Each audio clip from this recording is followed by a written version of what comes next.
This talk is kind of a reduced version of a tutorial that I taught yesterday in the morning from 9 to noon. And I go through some examples of what we did yesterday. But really this talk is really meant more to be kind of like a technical quick start. So I provide a lot of links, and so this talk will be posted on the talk page description. But I provide a lot of links for all the different tools and resources that I mentioned. So hopefully, you guys can check out those items and explore a little bit more on your own. And of course, you're welcome to talk to me after the presentation. So my name is Jenny Palomino. I am a PhD candidate at UC Berkeley. My department is actually environmental science, but a lot of people in our department do all kinds of geospatial analysis, working with Python, R, yes, even ArcMap. We're at an open source conference, but a lot of people use ArcMap still, and we do in our department as well. But increasingly, we, as a whole department, and specifically the Geospatial Innovation Facility, which is our GIS support lab, is moving towards more open source and web-based, software solutions. So I'll be mentioning a little bit of that, throughout the talk.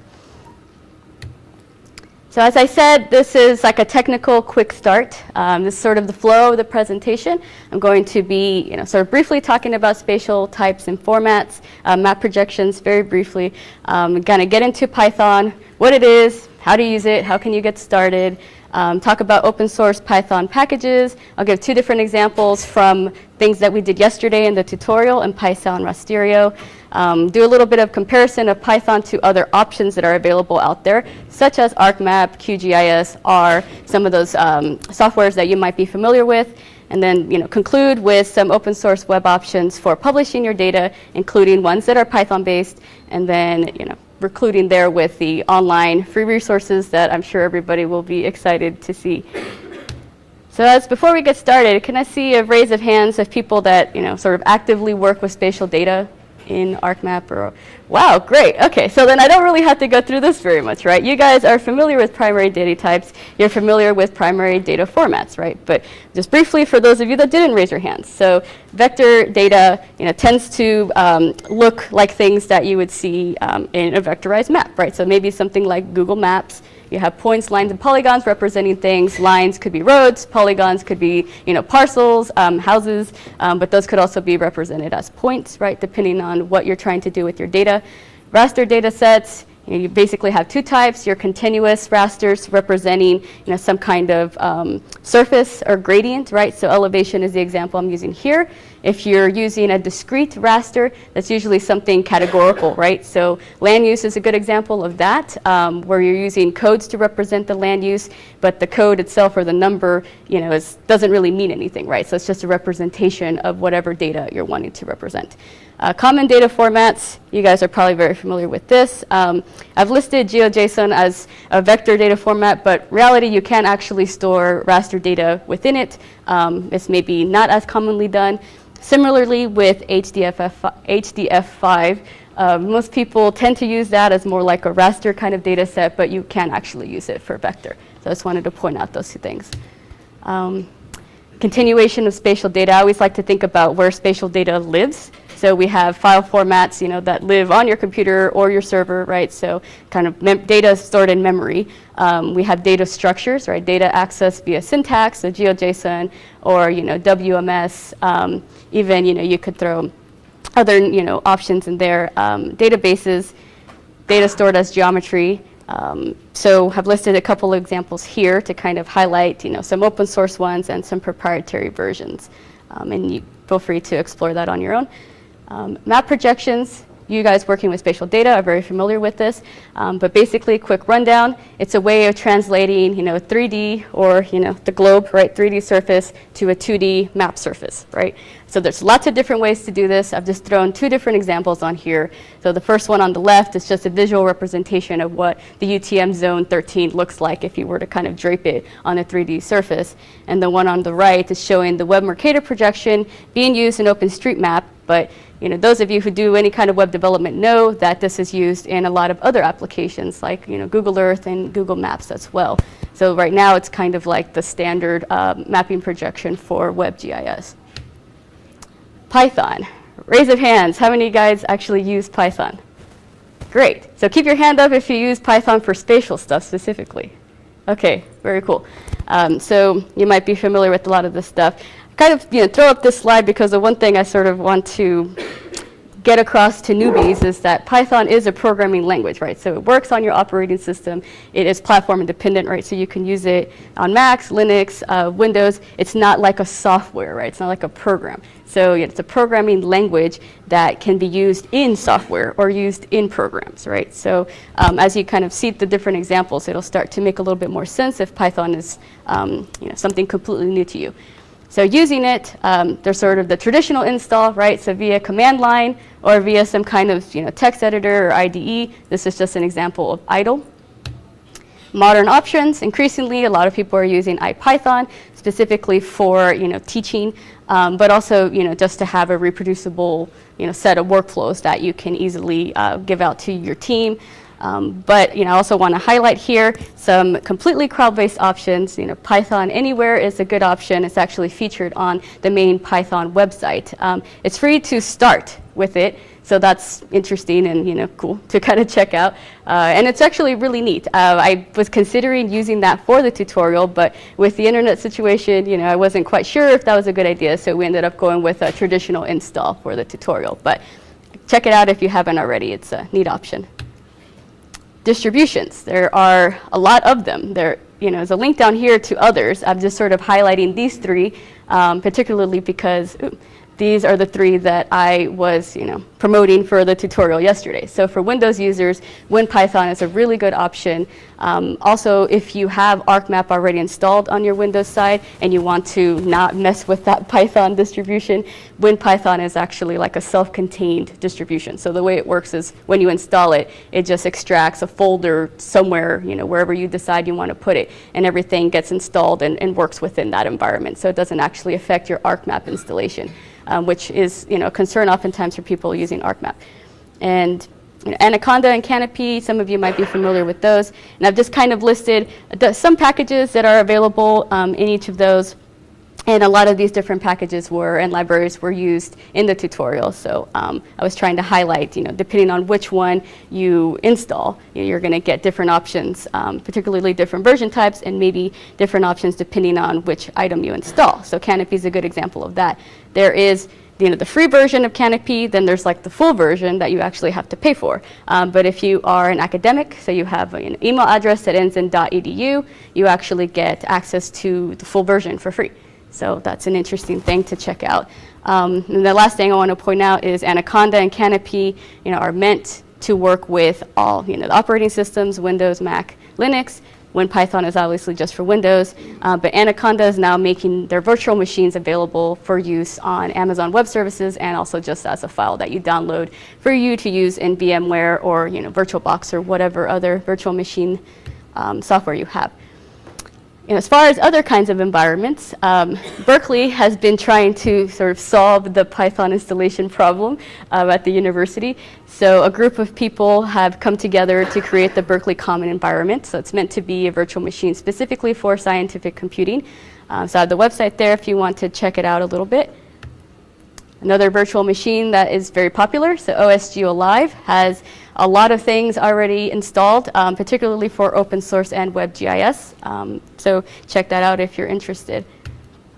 So all of those slides were kind of, sort of explaining like how do you actually get started with Python if you're not actually using it, or you might want to explore other environments. This is a list here of different spatial libraries in Python. This is by no means meant to be exhaustive. There are a lot of them, right? And I've listed some links down here, and these are all hyperlinks. And like I said, it'll be posted on the talk page, so you're welcome to download this and share with others. And also, if you have any other ones you feel like should be added, please let me know. I was just trying to highlight ones that I actually commonly use and ones that I see a lot in different examples. So you'll see PySAL and Rasterio listed here, and those are actually examples that I'm going to talk a little bit more about now. So PySAL, has anyone used it here? So, okay, so cool. So introducing something new to you guys. So it's short for Python Spatial Analysis Library. It came out of sort of a desire to have a new library for spatial statistics. So a group of people at Arizona State University put that together, and it does a lot of really interesting things that are considered like actual traditional data analysis. And the reason why I mention that is sometimes different options out there are referred to as geoprocessing options. And in the spatial world, that can mean different things depending on who you talk to. So geoprocessing, oftentimes people use that to refer to things like clipping and buffering. So things that sort of like operations that you're doing on a particular data set. And data analysis tends to refer to more analysis or statistical analysis, or maybe sort of like data mining, right, of your data.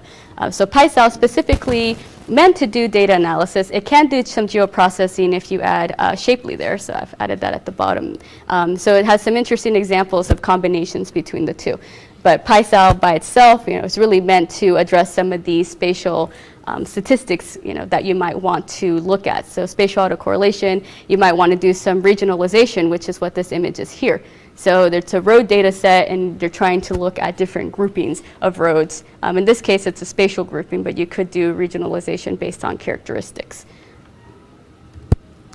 So talk a little bit about spatial autocorrelation. Has anyone done any kind of spatial autocorrelation before? Okay, so a small number of you.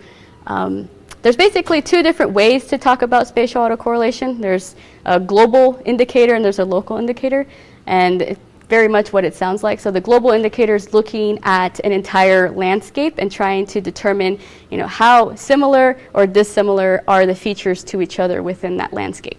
So the terminology that's used here is clustering for features being similar to their neighbors, or dispersion, features being dissimilar to their neighbors. So if you were to calculate a global index, you would end up with values that range from -1 to 1, and with the ratio here, so highly clustered would be closer to 1, as we see down here at the bottom, and highly dispersed would be closer to -0. And then if you are hovering around 0, that means you have no spatial autocorrelation in your data. Another way to look at spatial autocorrelation is a local indicator, which is basically like a hotspot analysis. So you're trying to identify hotspots in your data. The example that I'm going to talk about is using the Moran's Eye global and local indicators, but I've included a link to other indicators because there are a lot out there. So these are just the results from yesterday's tutorial, essentially. And actually, I'm going to post the materials from yesterday on the tutorial page. So any of you that are interested in working through these examples, it'll be available on there as well.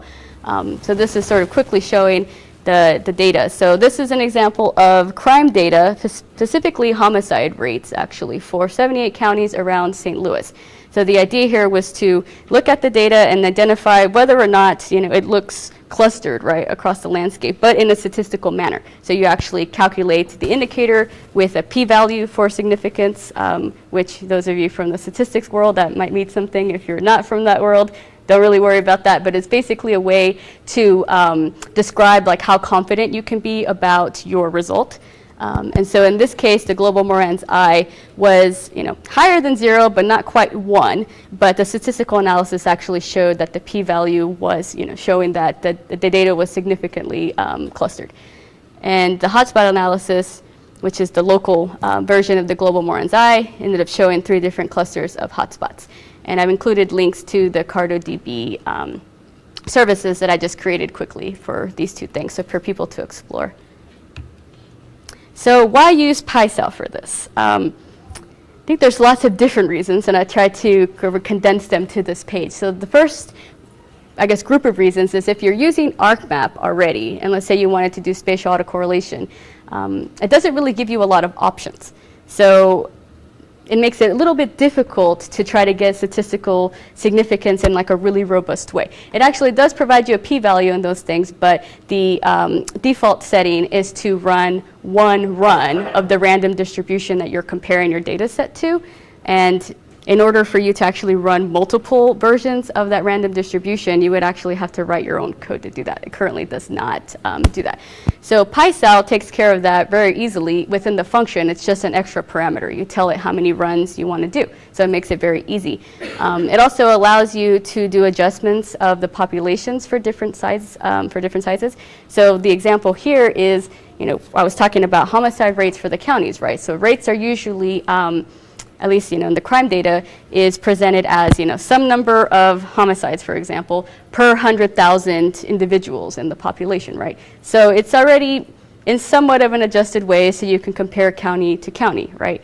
But as you might imagine, if you have an area where there's some large cities or large towns and other areas that have very small towns or very little populations, those rates maybe become not so comparable, right? Because you might imagine that the rate is actually just likely to be higher when you have more people.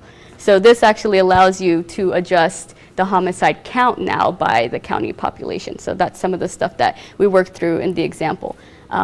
As compared to R, the benefit of using PySAL really is that you get to leverage the benefits of Python. So I've listed an example here of some advanced PySAL coding, which actually incorporates some other Python, I should say, syntax or hierarchy. So defining different functions, defining your own classes using inheritance. Those things are familiar to you guys if you've been working with Python.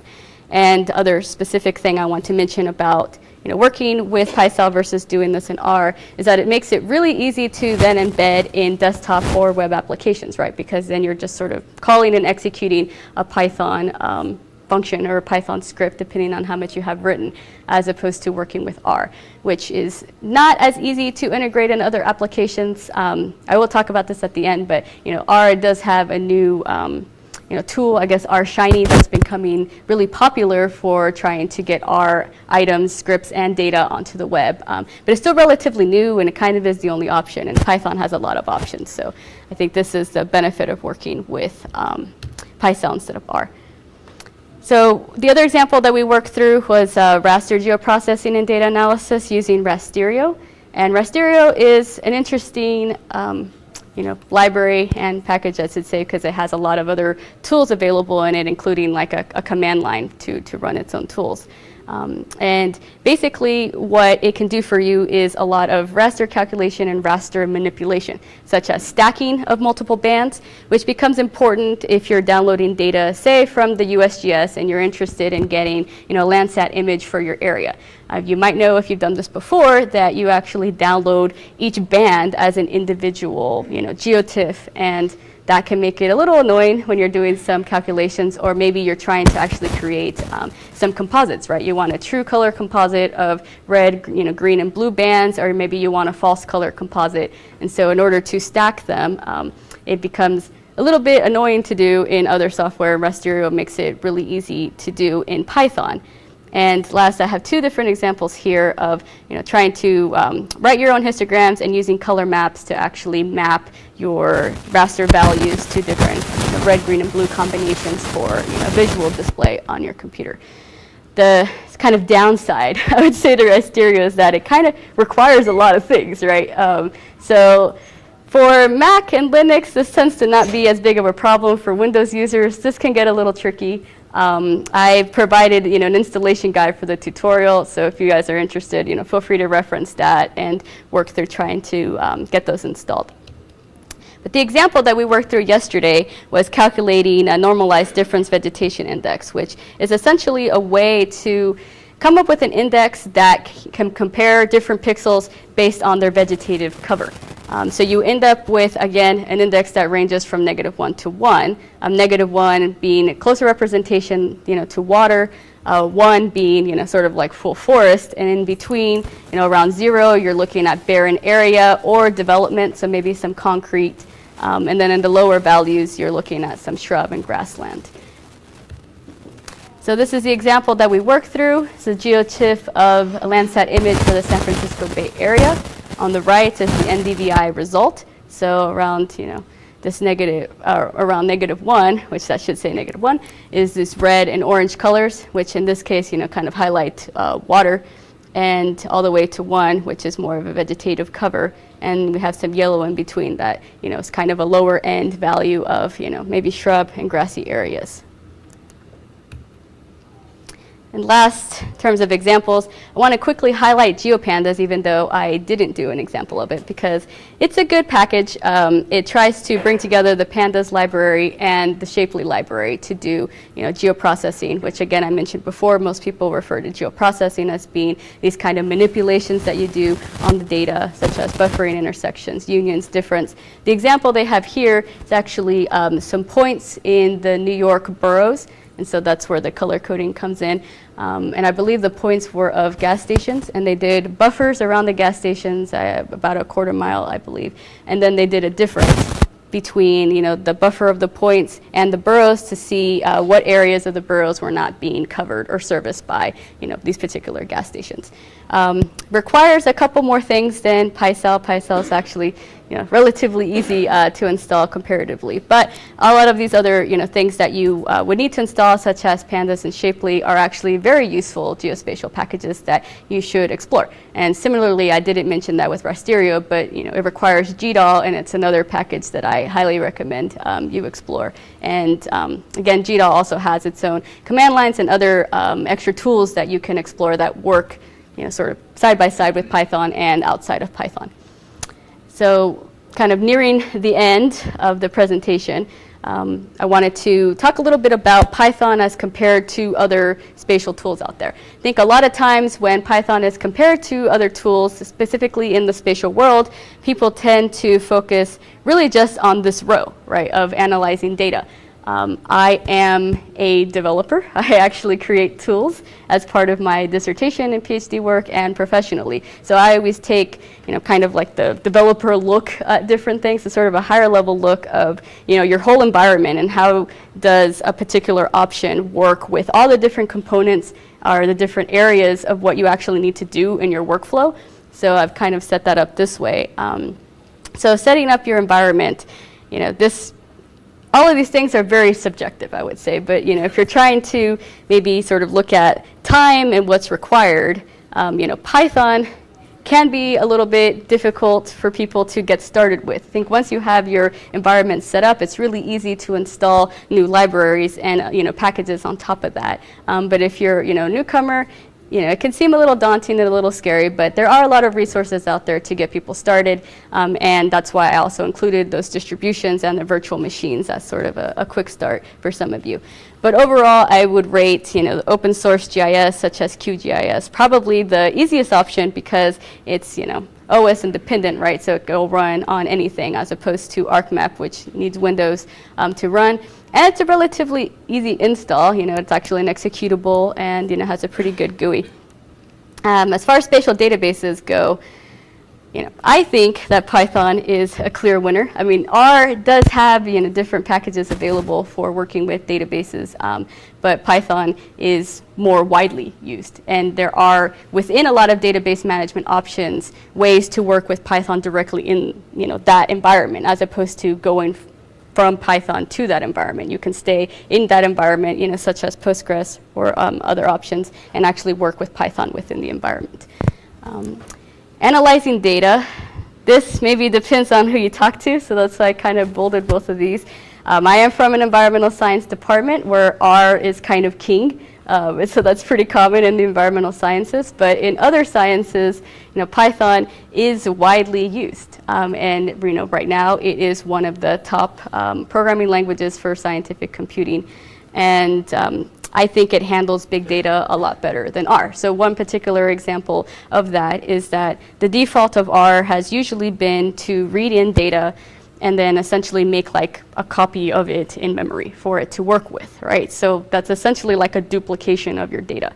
And if you have limited space, that can be a problem. And particularly also if you're trying to run something maybe, that is actually executed through a browser or even through a desktop application, you don't want to be essentially like a memory hog, right? Python, in these different examples, particularly Rasterio, is actually converting the data to something else that is smaller and that it can work with a little bit easier. So in the Rasterio example, it's reading in the geotiff, which as you guys know is quite a large file, and converting the bands to arrays, which are essentially kind of like a list, right? So for each band, you essentially just have a list of the data, and so the manipulations happen on those arrays, and then the final array gets spit out and then gets converted back to a geotiff. So you go from large data to very small data to all large data again for the output and for the visualization purposes. R essentially would read the large data, it stays as large data, and then it spits out the large data. And there are ways to kind of get around that, but you have to be a little bit more savvy of working with R. And then last, in terms of publishing your data, Python just has so many different options, and the other options either are more expensive, such as ArcGIS Server, or are newer, and it's really the only option. So in that case, R Shiny for publishing our data to the web. Open source options to publish data. So I know the talk is about spatial data analysis, but there's kind of no point in doing your analysis if you're not going to get your data out there, right, for people to see in some way. And obviously publishing to the web or creating a web map isn't the only way, but it's a good way. People like, stories and visualization tools. There's lots of different options, so some of the easiest ones I've listed there at the top. You'll notice I mentioned before that I was using CartoDB, to sort of display the simple results that we created from PySAL. But there are other options, and there's many Python-based options. And I've listed them all here. There's some JavaScript-based options that are also quite good that I want to highlight. So bringing it back to the virtual machine for open source and WebGIS. This is a reason why you could be interested in downloading OSGeo Live and working with it to actually create your own web maps. This, again, is not an exhaustive list. There are so many free options out there, which is great, right? The top two options, Codecademy and Coursera, are more like tutorial courses that build on each other, and you essentially graduate at the end, right? And so some people like that in terms of feeling like they're making progress and kind of keeping in with a more kind of learning, building on other learning approach. But there's lots of wiki pages out there. There's also different books and training that are available. And for those of you, interested in working with Python, within ArcMap, there is ArcPy, and Esri has some free tutorials that you can check out. Oftentimes, for people new to Python, ArcPy is a good place to start. If you already have ArcMap. I mean, it is a proprietary license, so it's not free, but it kind of gives you an introduction and build a little confidence in Python before you jump out to some of the open source options. Last, I want to highlight that at UC Berkeley, we've actually been working on developing a bootcamp that kind of covers a lot of these things. So walking you through setting up the environment, wrangling data, analyzing it, and then putting it out on the web. So these are just some examples of things that we might do. So the idea is that people would come to the university, work in our computer labs, use our virtual machine setup that would include all these things, and then we would actually provide the virtual machine and instructions for you to take back with you and set up on your own computer or your own environment. And it's a 3-day workflow, with the first day really focused on spatial databases, and we're going to be focused on PostGIS specifically. And day 2 is more the data analysis. So some of the examples that I showed, PySAL, Rasteria, GeoPandas, those sorts of things would be used on day 2, and a concurrent session on R as well. And then day 3 is really more focused on WebGIS and some of those options that I've mentioned there. So if you're interested, I put some flyers in the front, and then there's the date and the website. And that's it. Very quick overview of Python and spatial data analysis. So, any questions or comments? Yeah. So every time I start a Python project, I say to myself, is this going to be the one where I can do it all in Python? Oh, yeah. So you need to talk about that. No, that's a very good point. Stuff here, and I'm deleting a repository, and you have to do a patch to it, and so what's you just do everything in Python 2 separately, or how does that work for you? Yeah, that's a really good question. I tend to do this, right? Kind of look at it and see what is it that I actually need to do for this particular project. And I choose tools accordingly. So I wouldn't actually say that I stick strictly in Python. I do a lot of my work in Python, but I do a lot of my work in R also. And increasingly, PostGIS is providing a lot of options for doing spatial analysis within it. I haven't done that as much, but I am interested more in doing that because I am a database person. So I don't think there is an easy answer to what you're asking, and I think it's something we all struggle with, and it's good to be honest about it.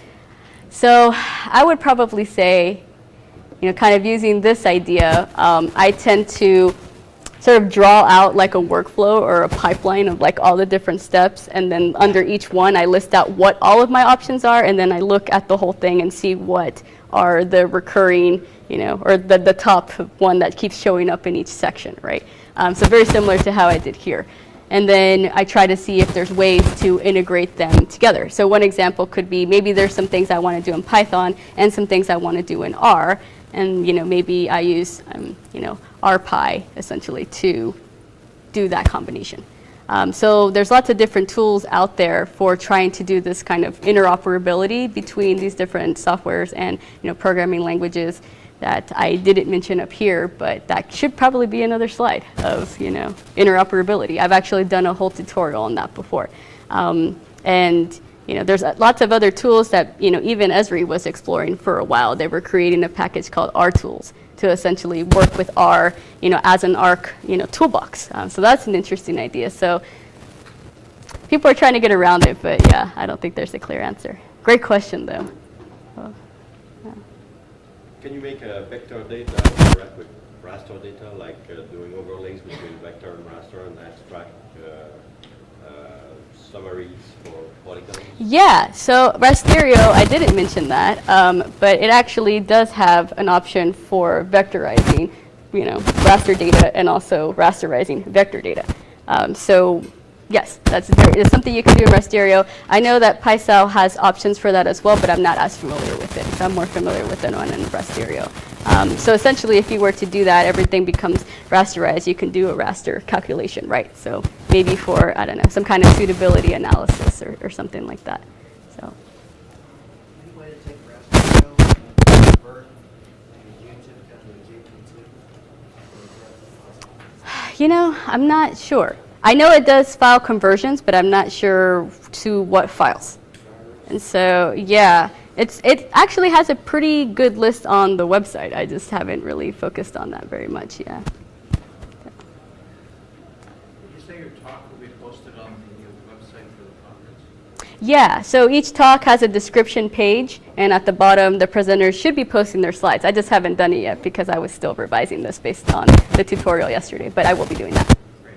Yeah, you're welcome. Yeah. So. All the data you read, are they automatically indexed in ways so that with a spatial index so that it makes every computation faster when it tries to relate geometry? Yes. So both PySAL and Rasterio do that. They do it in different ways. So I'll use the Rasterio example for when you open up a particular raster file, say a geotiff, it actually reads in each band as like a separate index. It reads in the bounds and it reads in the coordinate systems, and it actually just creates different variables for those things that you can manipulate and work with. So you can do that within actual scripting, like you import Rasterio as a library and you actually script it out, or you can actually work with it in Rio, which is Rasterio's command line, and it's quite good. So you can easily get information like that. With PySAL, it's a little bit different because PySAL can actually read, for example, it reads shapefiles really well. So, it kind of maintains that, structure of the multiple files for the shapefile. So the way that it brings in the information is a little different. And it's like slightly harder to get to, these sort of different variables that are available, but it's there. I think it's a little bit easier in Rasterio.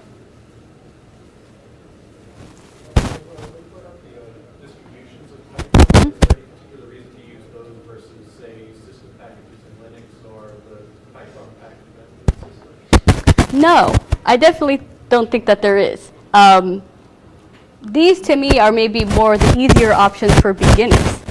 And so because, it sort of follows like a normal like software installation process, right? And so where you go to the website, you download it, you run an executable, and, all of a sudden an environment shows up and there's GUIs, So for example, Canopy has its own interpretive development environment, so its own IDE that it brings up that you can, do things with. So for new people, I think, or new people to Python, I think it's a little bit less scary. It doesn't have all this other terminology that you would need to understand. But in terms of what it actually gives you, I mean, I don't think, yeah, if you're savvy and you know what you're doing, obviously, set up your environment with other tools that are available. And also, these, as I mentioned, are not the only distributions available. If you actually go to the SciPy website, it gives you a lot of different options for other distributions and other ways to install. But that's a good question. Yeah. So maybe if there is one last question, we're pretty much out of time.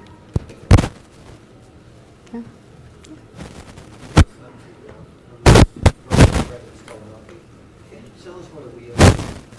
Yeah.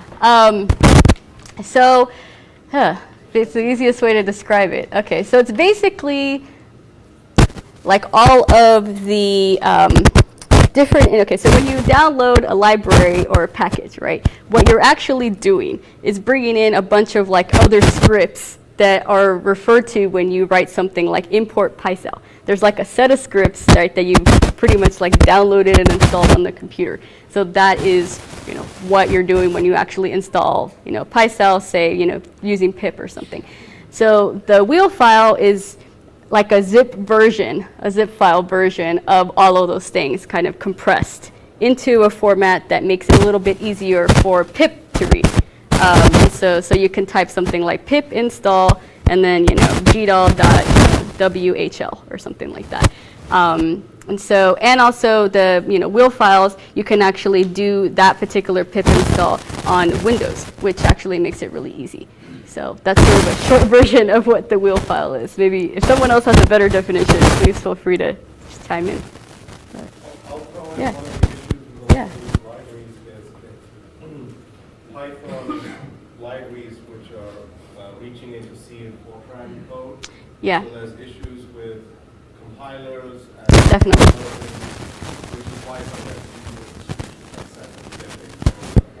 you use Yeah. Field forms also cause something to do with the binary distribution. Yeah, that's a good point. So the Rasterio is actually a good example of that. It requires you to have a C compiler, which a lot of Mac and Linux variants would already have. Windows doesn't have that by default. So if you click on this more info, it actually lists out different options, including some for Windows, like Cygwin, or even if you have Visual Studio installed because you develop other kinds of programs, that could work as your C compiler as well. So, okay, well we're out of time, but I'll be here if anyone has any questions. Thank you.